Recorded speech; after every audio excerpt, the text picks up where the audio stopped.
What is the primary U.S. demand? I think the primary U.S. demand is stopping the clock. And that means either some kind of suspension in general or a halting of the enrichment to 20% and focusing on the ship out of that. It's not limited to that because you're going to want to know that the facility, the Fordow facility, is also being deactivated. So if we don't see a suspension of uranium enrichment to these 20% levels, there's just no progress.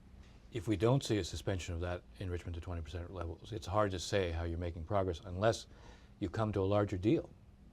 Meaning if you came to a larger deal where it became very clear Iran was prepared to accept civil nuclear power and firewalls against its ability to translate that or transform that into nuclear weapons, if you had that kind of an understanding, then of course you're solving the larger nuclear issue. So a couple months ago, when it became known that Panetta was worried that the Israelis might. So a couple months ago, when it became known that Panetta was worried that the Israelis might strike in this spring, everybody thought something might be imminent. But then there was a feeling after the Netanyahu visit that the U.S.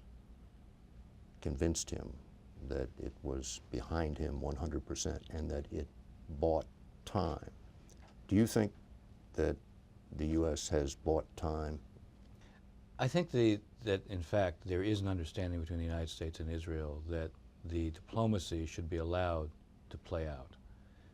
And that means you have the negotiations, you give them a reasonable chance to work both in terms of time and space.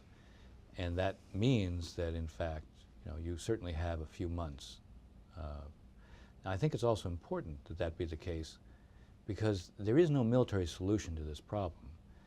Military means might have to be employed if diplomacy fails to set the Iranian program back, but even if those means are employed, you're then going to have diplomacy after the fact to keep Iran isolated, to keep sanctions on it. So I think from an Israeli standpoint, it also makes sense to allow the diplomacy to play out because you create a context where if it fails, it becomes clear that Iran has brought this on itself.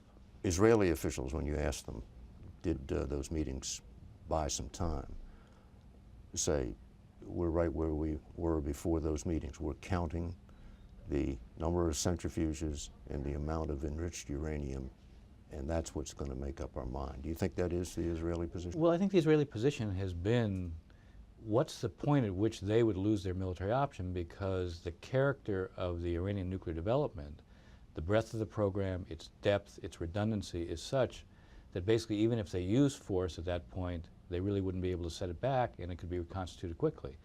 When they think they're approaching that point, then their attitude is going to be, all right, look, we gave diplomacy a chance and we can't be in a position where we lose our ability to deal with an existential threat.